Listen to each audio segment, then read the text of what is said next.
जय हिंद मित्रांनो, आपल्या यूट्यूब चॅनलवर मी सर्वांचं मनापासून स्वागत करत आहे।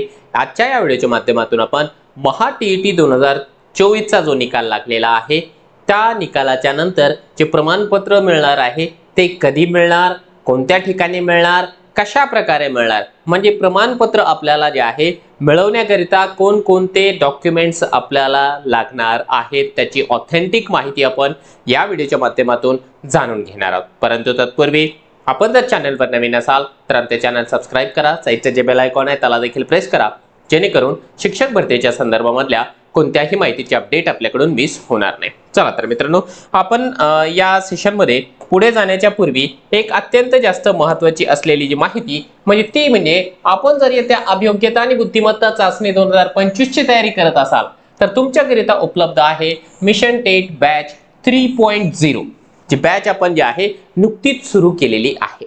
त्याचे डेमो लेक्चर सध्याच्या घडीला सुरू आहे आणि 2 तारखेपासून नियमित पद्धतीने ॲप मध्ये लेक्चरला देखील सुरुवात होणार आहे। आता या बॅच मध्ये तुम्हाला काय काय मिळणार आहे, या बॅच मध्ये तुम्हाला जे आहे डेली सगळ्या विषयांचे लाईव्ह स्वरूपामधले लेक्चर मिळेल। सेम लेक्चर रेकॉर्डेड फॉर्मॅट मध्ये देखील उपलब्ध असणार आहे। पीडीएफ नोट्स तुम्हाला मिळेल, त्याच्यासोबत अनलिमिटेड व्ह्यूज आहेत, डाऊट क्लिअरिंगचं सेशन आहे आणि विशेष म्हणजे 28,000 प्रश्न असलेली 500 टेस्टची जी टेस्ट सिरीज आहे ती देखील तुम्हाला या बॅच मध्ये मोफत मिळणार आहे। आणि विशेष म्हणजे गुढीपाडवा आणि रमजान ईद या निमित्ताने या बॅच वरती 15% डिस्काउंट देखील दिला जात आहे आणि विशेष म्हणजे आज या डिस्काउंटचा शेवटचा दिवस असणार आहे। त्याच्यामुळे आपण जे आहे लाईफ टाइम इन्व्हेस्टमेंट आहे, ही जी माफक जी काही इन्व्हेस्टमेंट आहे ती तुमच्या आयुष्याला कलाटणी देणार आहे। आजच्या शुभ मुहूर्तावर, गुढीपाडवा, नवीन वर्षाच्या शुभ मुहूर्तावर आपण जे आहे थोडीशी इन्व्हेस्टमेंट आपल्या स्वतःचं आयुष्य बनवण्यासाठी केली, निश्चितपणाने त्याचा फायदा आपल्याला येत्या काळामध्ये झाल्याशिवाय राहणार नाही। कारण या ठिकाणी तुम्हाला जे मार्गदर्शक लाभलेले आहेत ते अतिशय जबरदस्त आहेत, ज्यांचं आपल्या विषयावरती पकड आहे। IBPS मध्ये एक्सपर्ट असलेली फॅकल्टीज तुमच्याकरिता उपलब्ध आहे। उदाहरणार्थ ज्ञान वराळे सर, ज्यांनी मागच्या परीक्षेमध्ये 174 चा स्कोर केलेला आहे, यांच्या मार्गदर्शनाखाली अभ्यासाला सुरुवात करा।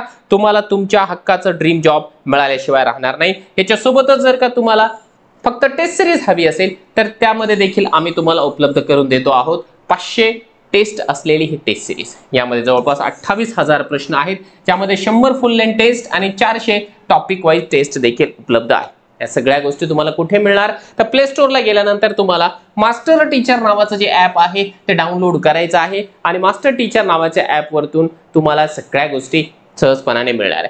विशेष म्हणजे आपण यामध्ये 5 ज्या टेस्ट सिरीज आहेत त्या मोफत दिलेल्या आहेत प्रॅक्टिससाठी, स्वतःचा अभ्यास तपासून पाहण्यासाठी। चला आता जाऊया आपण आपल्या मूळ मुद्द्याकडे। बघा, महा टीईटी 2024 ला झालेली आहे, त्याचा निकाल घोषित झालेला आहे। काही उमेदवारांच्या निकालावर प्रश्नचिन्ह आहे, तो निकाल राखीव आहे, तो येत्या काही दिवसांमध्ये लागेल। 786 उमेदवार असे आहेत, 786 उमेदवार ज्यांचा निकाल राखीव आहे, त्याबाबत लवकरच निर्णय होईल। परंतु बाकी जवळपास 11,000 उमेदवार जे पास झालेले आहेत त्यांना त्यांचं प्रमाणपत्र मिळणार। आता त्यांच्या मनामध्ये पहिला प्रश्न आहे टीईटीचं प्रमाणपत्र कधी मिळणार आहे।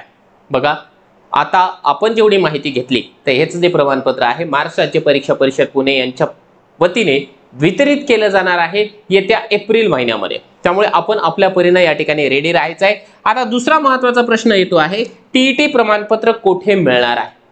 तर बघा, टीईटीचं जे प्रमाणपत्र आहे ते आपण ज्या जिल्ह्यामध्ये परीक्षा दिलेली असते त्या जिल्ह्याच्या प्राथमिक शिक्षणाधिकारी ऑफिसमध्ये तुम्हाला हे मिळणार आहे।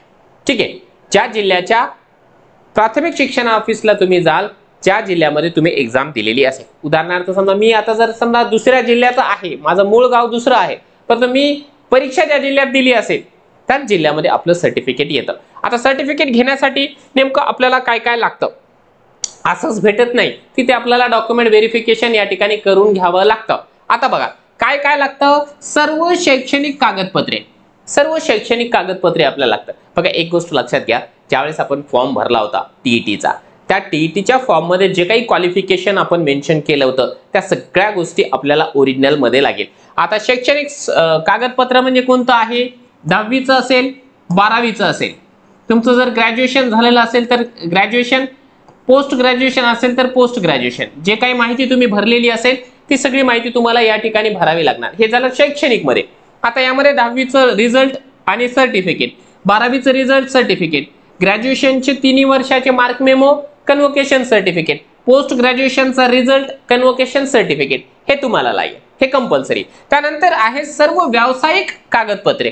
आता व्यावसायिक कागदपत्र, व्यावसायिक अर्हता आपल्याकडे काय आहे तर व्यावसायिक अर्हता एकतर तुमची असेल डीएड किंवा असेल बीएड, ठीक आहे। डीएड बीएड यांचं तुम्हाला जे आहे रिझल्ट लागणार आहे आणि हे सगळं ओरिजिनल लागेल, ओरिजिनल लागेल। कुणाचं हरवलेलं असेल त्याने ते बोर्डामधून द्वितीय प्रत काढून घेतली असेल, डुप्लिकेट कॉपी ती देखील चालते, परंतु ओरिजिनल आपल्याला लागणार आहे। त्या गोष्टी झाल्या। त्याच्यासोबत आणखी काय लागतं, त्याच्यासोबत आपल्याला लागणार आहे आरक्षण बाबतचे कागदपत्र। आता आरक्षण बाबतचे कागदपत्र म्हणजे नेमकं काय, तुम्ही फॉर्म भरत असताना जे कोणतं आरक्षण मेन्शन केलेलं असेल, एससी एसटी ओबीसी व्हीजे एनटीचे सगळे प्रवर्ग असेल, एससीबीसी असेल, ईडब्ल्यूएस असेल, ओपन असेल तर ओपनला लागत नाही काय, परंतु जे कोणतं कास्ट सर्टिफिकेट तुम्ही दाखवलेलं असेल ते कास्ट सर्टिफिकेट तुम्हाला त्या तारखेचं व्हॅलिड असायला पाहिजे। कोणत्या तारखेचं, ज्या तारखेला तुम्ही फॉर्म भरला होता त्या तारखेला ते संबंधित आरक्षणाचं सर्टिफिकेट म्हणजे कास्ट सर्टिफिकेट व्हॅलिड असायला पाहिजे। व्हॅलिडिटी नव्हे, व्हॅलिडी सांगतोय।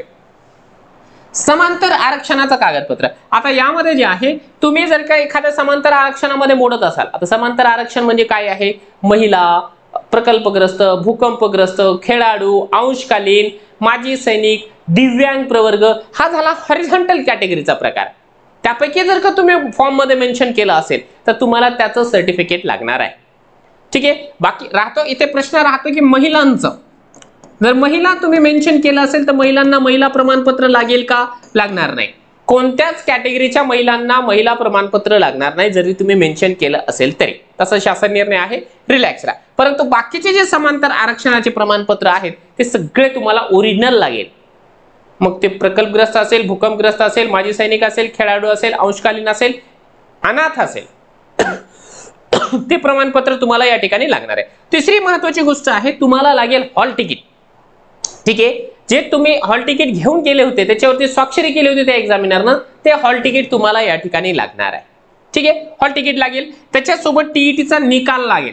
आता तुम्ही म्हणाल सर आता हे निकाल आम्ही कुठून आणू, हे निकाल जे आहे तुम्ही ऑनलाईन पद्धतीने जेव्हा निकाल चेक केला ना तुम्ही पास झाले म्हणून, त्याची जी काही प्रिंट आउट आहे ती प्रिंट आउट तुम्हाला त्या ठिकाणी लागते, हे कंपल्सरी मध्ये आहे, ठीक आहे। त्याच्यानंतर शेवटचे काही डॉक्युमेंट्स आहेत, नावात बदल जर का असेल तर त्या बाबतीमधलं कागदपत्र आपल्याला लागेल। हे बघा ही समस्या जास्तीत जास्त महिलांना येते।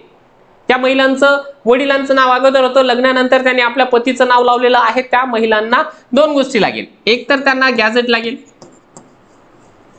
ठीक आहे, किंवा त्यांना जे आहे एक तर ॲफिडेव्हिट लागेल,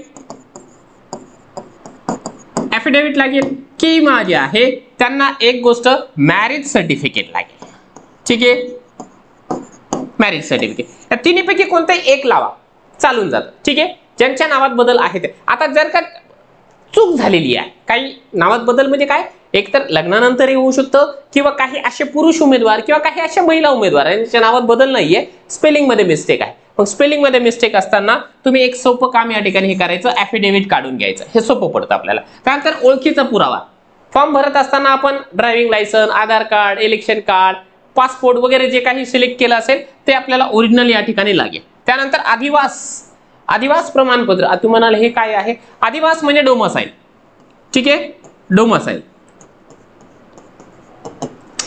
सर्टिफिकेट। आणि एनसीएल हे कंपल्सरी लागतं, परंतु एनसीएल कुणाला लागणार आहे तर एनसीएल जे आहे कॅटेगरी वाल्यांना लागतं, परंतु एनसीएल मध्ये देखील एक गोष्ट लक्षात घ्या, जी कॅटेगरी एसटी आहे, एससी आहे, ईडब्ल्यूएस आहे आणि ओपन आहे, या कॅटेगरीना एनसीएल लागत नाही, ठीक आहे। ही कॅटेगरी आणि ही कॅटेगरी एससी एसटी ईडब्ल्यूएस आणि ओपन यांना सोडून बाकी सर्वांना एनसीएल लागतं। हे सगळे जे ओरिजिनल डॉक्युमेंट्स आहे आपल्याला रेडी ठेवावे लागतात आणि हे ओरिजिनल डॉक्युमेंट ज्यावेळेस त्यांनी नोटिफिकेशन काढलं परीक्षा परिषदेनं त्यावेळेस आपल्याला त्या ठिकाणी नेऊन सबमिट करावं लागतं, तेव्हा ते आपल्याला ओरिजिनल जे आपलं टीईटीचं सर्टिफिकेट आहे ते देऊन टाकतात। चला, तर हे झाले सगळे डॉक्युमेंटच्या बाबतीमधली माहिती। त्याच्यामुळे आपण आपल्या पद्धतीने जे आहे डॉक्युमेंट्स या ठिकाणी रेडी ठेवा आणि आपण जर टीईटी पास झालेले असाल तर आपलं अभिनंदन. आता तुम्हाला फक्त एकच काम करायचं आहे या ठिकाणी की आपल्याला टेट परीक्षेची तयारी करायची आहे. आणि टेट परीक्षेच्या तयारीकरिता तुमच्याकरिता आम्ही उपलब्ध करून दिलेली आहे मिशन टेट बॅच. या बॅचचा तुम्हाला फायदा घ्यायचा असेल तर आज ऑफरचा शेवटचा दिवस आहे. 15% आहे. तुम्हाला ॲप डाउनलोड करायचं मास्टर टीचर आणि त्यामधून ही जी बॅच आहे ती जॉईन करून घ्यायची आहे. फार लवकरात लवकर ही बॅच जॉईन करून घ्या, कारण एकतर अभ्यासाला वेळ कमी आहे, परीक्षा लवकर होणार आहे आणि ऑफर देखील मर्यादित कालावधीसाठी देण्यात आलेली आहे.